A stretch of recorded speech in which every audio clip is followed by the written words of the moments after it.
Hi guys, today I'm going to be comparing three helicopters, the Blade 300X, the Blade 450X, and the Trex 450L Dominator.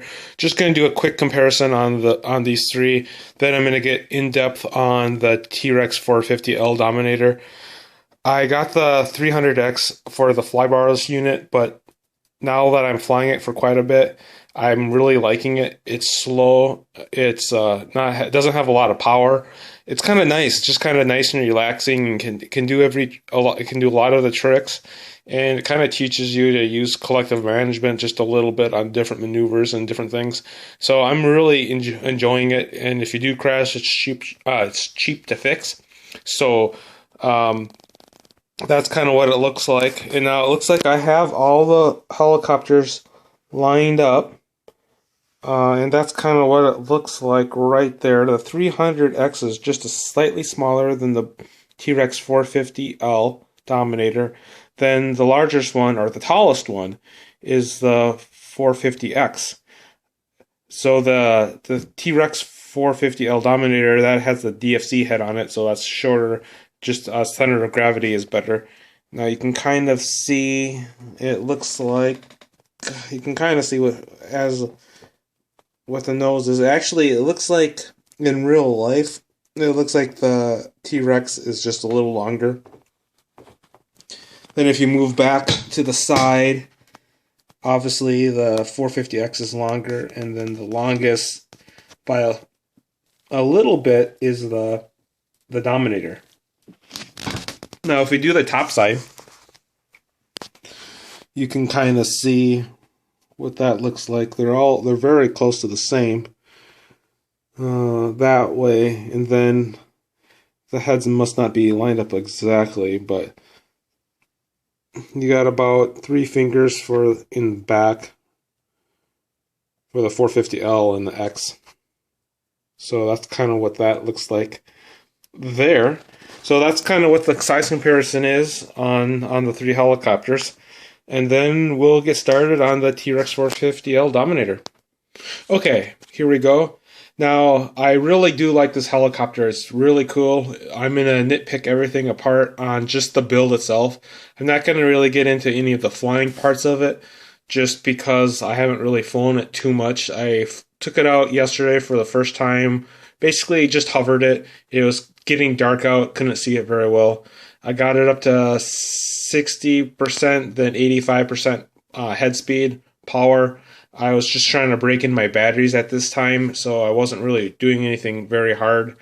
And so that's kind of what I did on the flight. So not too much. So next flight, I'll start really work on it. Then I'll have another review on the characteristics of the flight itself. But right now, it's just the build area, what I'm going to be focusing on today. Now, 3 different things the first thing is that this hole is pre-drilled already, which is nice.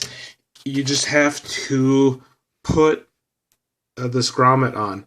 Now, sometimes your canopy doesn't fit. On my canopy, it's tight, it fits well.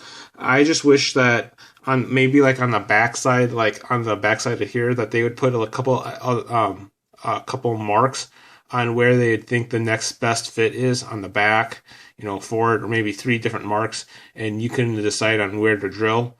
And then they would tell you what size of drill bit to use. I just think that would be nice, because sometimes they put it on so tight it's hard to get on. But if it was just moved back a little bit, it might have been a little easier to get to on that. So that was my first thing on it. Then you can kind of see that all my wires are tucked in right now. It kind of covers up all the wires pretty nicely. And once I take my canopy off, you'll see that they're not very neat right now. I'm gonna work on that. So I'll take the canopy off, and then we'll get started again. Okay, now I'm back. And the canopy is nice. It's nice and solid. It's a lot better than a Blade, obviously. A couple different things I noticed on here. We'll start is the main thing that I didn't really like about this one is if you see the head and you see this the screw right there. I'll try to focus in. It's not really focusing in. But anyways, there's a screw here. And it should have been tucked up inside this aluminum area so the nut doesn't slip. So you have to, every time you take the blades off, you have to put a socket on it or a wrench or something so otherwise the nut will spin around in there. So that's one thing I didn't really like about first thing. Then the next thing right in here, let's see, I'll try to zoom. It's not really zooming in. Let's see. We'll go back a little bit. Okay, right there. There should have been a lock nut on there. I wish they would have put that, so I had to Loctite it. And maybe eventually I'll put a lock nut on there. That's the other thing that I didn't really care for. Then when you're setting up the swash plate, I have this swash plate right here, and leveler, and normally on all 450 helicopters it works really good, but on this one it didn't really work very well. So you had to kind of mess around with it to try to get it working right in order to get it right. I would suggest maybe getting a different one because this one really doesn't work well. Even it says 450L on it, or 450 size. It doesn't work on that DFC head. It doesn't work at all. Now, this one worked on a DFC head, but obviously it was for a 550. And I think it would work. Actually, I think it would work on this one as well. Maybe not, but it might have worked. I think you just need if you could just find a tube that could slide through the smaller one to fit on the shaft, it might work as well on that. Now, the other thing is down here now are the wires. You can't really see too well, but the wires are really close to the shaft down here and the servos. I just don't like I just didn't like a spinning shaft spinning that close to the wires and all the electronic components of it. So that's only, but there's really not much you can do about that. Anyways, I do like the anti-torque tube right here. It looks really nice. I think it's just more of a cosmetic. I don't know how much better it would work than plastic. Maybe it would work a lot better. I'm not sure, but we're going to see on that. And then the other thing down here, let me see if I can pause it.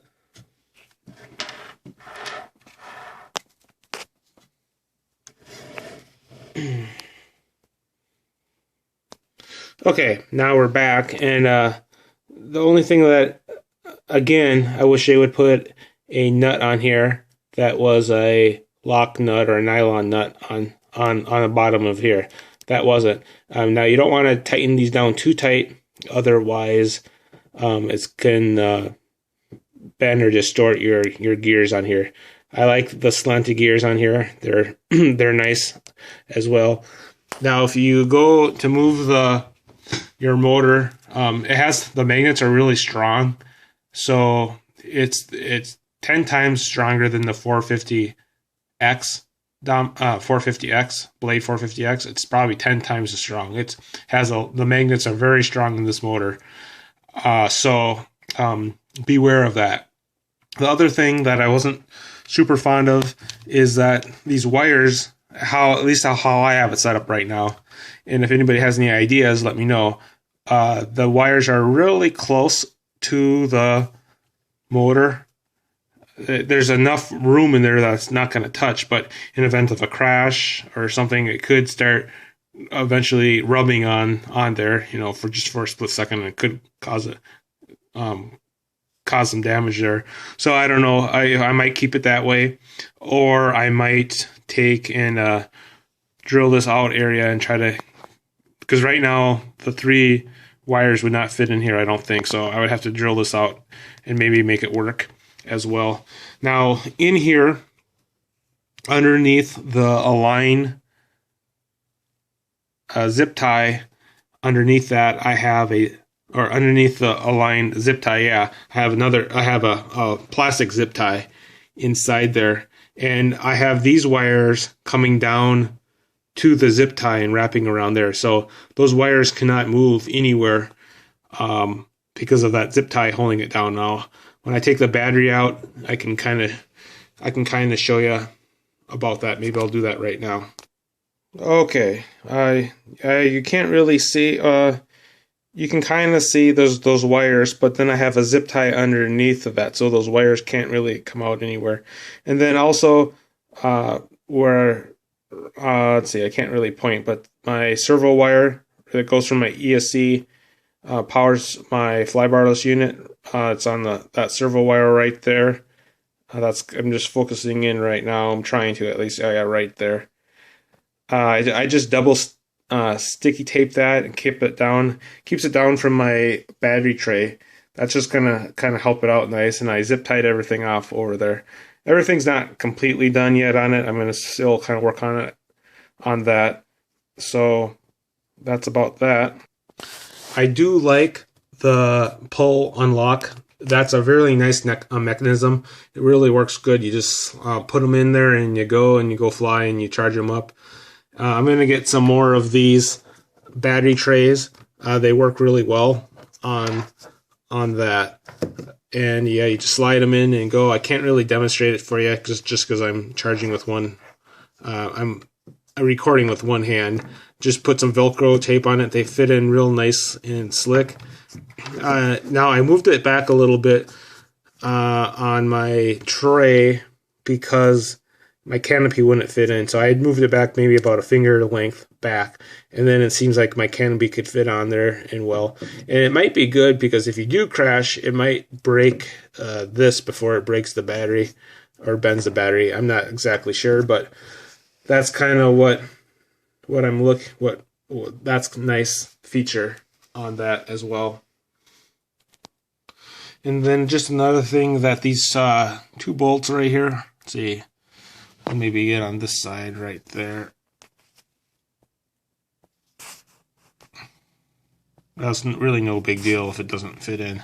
But basically these bolts right there, this is the main bolt. So you tighten that down, and you have to make sure that these are tightened, because if you don't tighten those down, this head is a little slippery and it will go back and forth on there.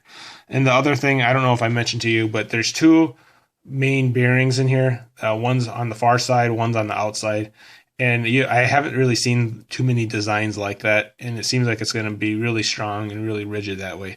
So I do like that. Now I have to change my wiring around a little bit, make it a little nicer looking. So that's gonna happen eventually once I get some time to do that. Now the only thing I didn't really super like is, let's see, can't really do it this way, that the blades almost touch the ground. So if you're in high grass or grassy areas, not gonna be really suitable for that. You have to get a board down or something. One thing I did kind of like about my 450X is that you could kind of beat on it, and the blades really didn't touch the grass as much as this one. So if I put it's basically, I don't know, just about a pen's length, so it's not that much of grass that you can actually, that you cut, go right down to the dirt. So anyways, these things are plastic blades, which I wasn't super fond of. And I mean, the unit itself, the head unit is, or the gearbox and everything is really nice and solid. Only thing that I wish they would have done is there's a little plastic nipple that goes into this boom, and I wish that would have been metal, because you have to really tighten these two screws down right here in order to make it solid. So that's the only thing that I would have changed on that.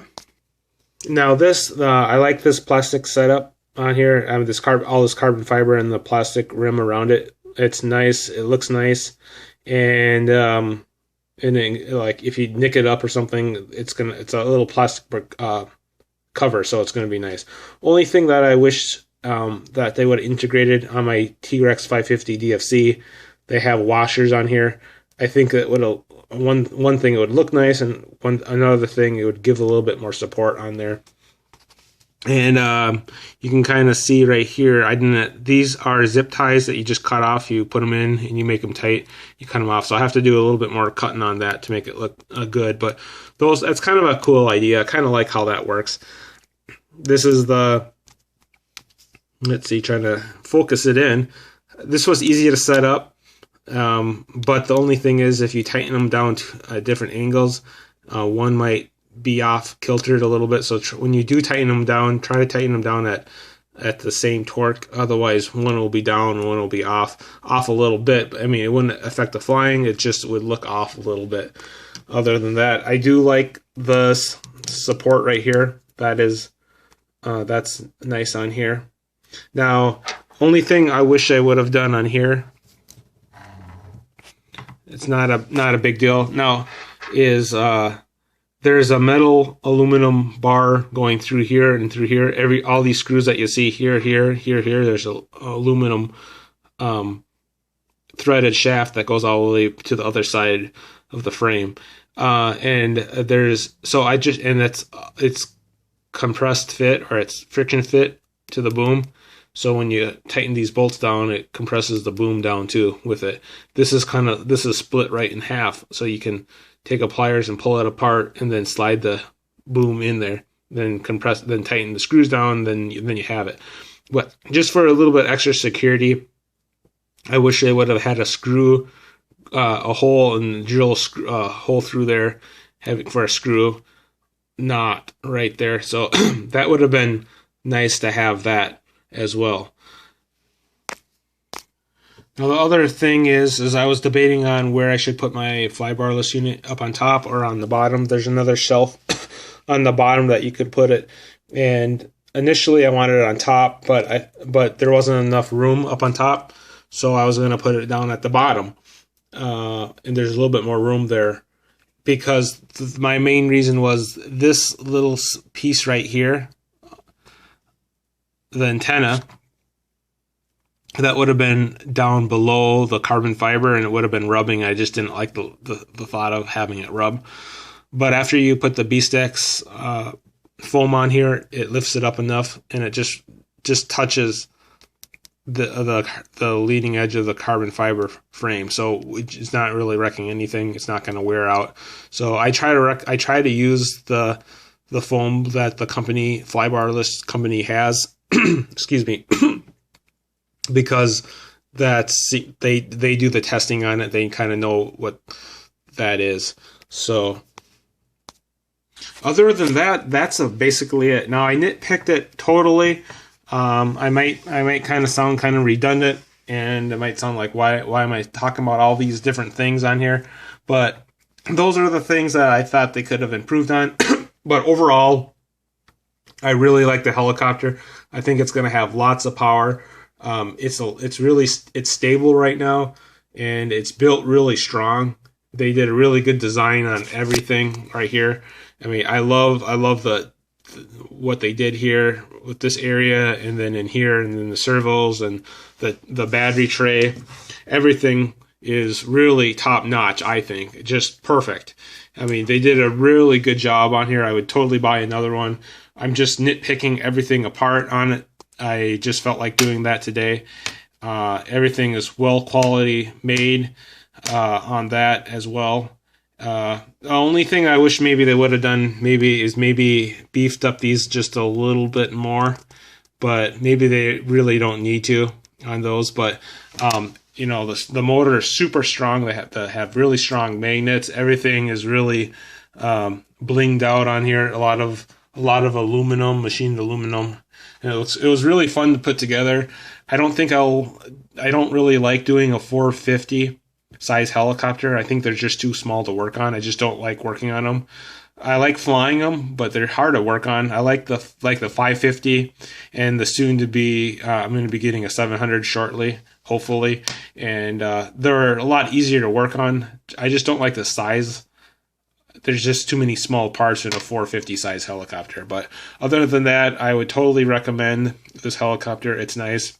I wouldn't recommend it for a beginner. Just a lot of aluminum, and aluminum bends easily, and carbon fiber bends. Get something plastic, but have fun. And you're gonna crash, but just try to do everything slow and slow and slow and slow, and don't do anything out of your means when you're first beginning. But Anybody that has this helicopter probably knows what they're doing at this time. And another thing too is I like about this one is, you know, if you do need to switch out a motor and you need to go in they don't have any in stock, you just feel like a different motor, and you're gonna get the stock one, but the 3-cell, you can just put a quick dump a 3-cell in here.